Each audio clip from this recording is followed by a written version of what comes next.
right, so here we are, the Chapter 21 test covering information in the chapter entitled A Dividing Nation. Let's take a look at number one. Missouri's application for statehood in 1819 raised the issue of whether slavery, A, was constitutional anywhere, B, should be allowed in the Louisiana Territory, C, could be abolished peacefully, D, should be banned in the nation's capital.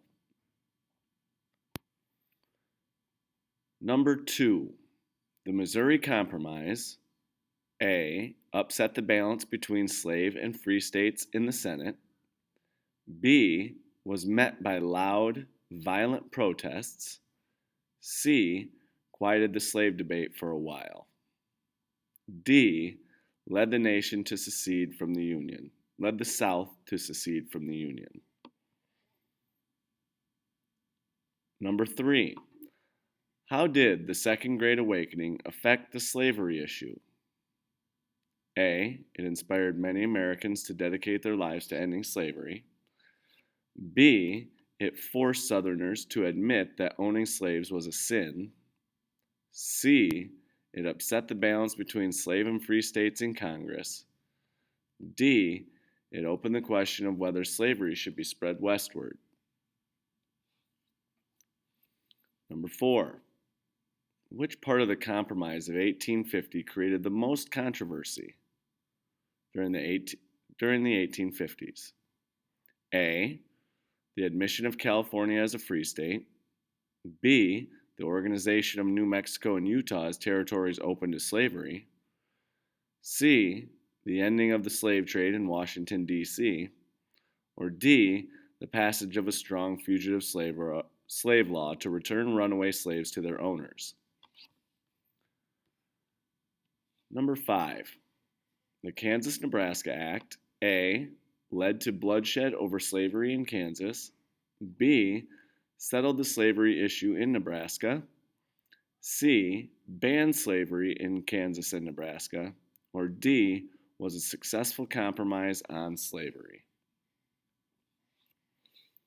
Number six, in the Dred Scott decision, the Supreme Court ruled that slavery, A, was a blot on our national character, B, could be allowed in the territories, C, violated the Fifth Amendment, or D, should be ended by Congress.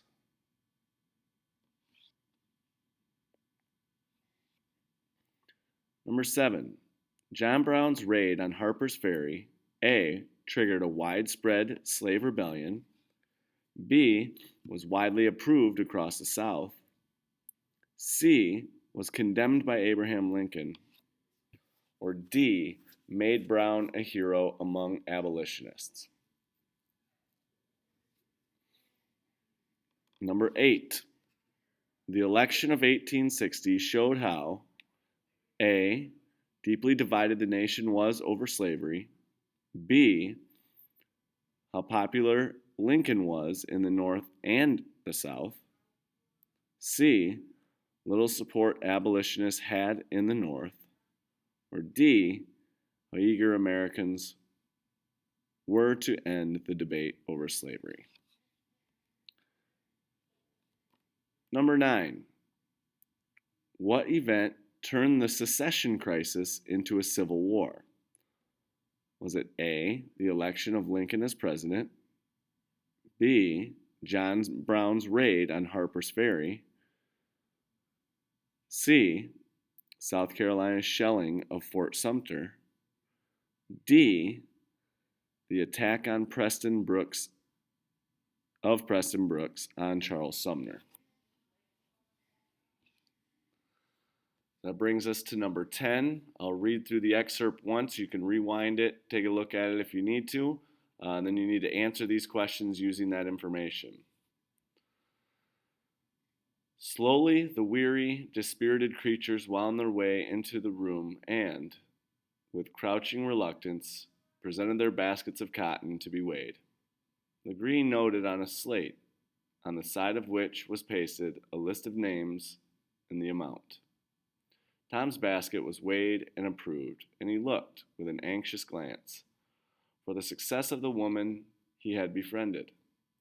Tottering with weakness, she came forward and delivered her basket. It was a full weight, as Legree had well perceived, but affecting anger, he said, "What, you lazy beast? Short again? Stand aside. You'll catch it pretty soon." The woman gave a groan of utter despair and sat down on a board. "And now," said Legree, "come here, you, Tom. You see, I told you I didn't buy you just for common work. I mean to promote you and make a driver of you. And tonight you may just as well begin to get your hand in. Now you just take this gal and flog her. You've seen enough of it to know how." "I beg master's pardon," said Tom. "Hope master won't set me at that. It's what I ain't used to, never did, and can't do, no way possible." So number 10 asks, this passage is from A, Common Sense, B, The Liberator, C, Uncle Tom's Cabin, or D, The North Star. Number 11. The author of this passage is A, Frederick Douglass, B, Sojourner Truth, C, John Brown, D, Harriet Beecher Stowe. Number 12. Who is the character Legree? A, a mistreated slave, B, a cruel slaveholder, C, a rebellious slave, D, a kind slaveholder. Number 13. What does Tom refuse to do when he says can't do, no way possible?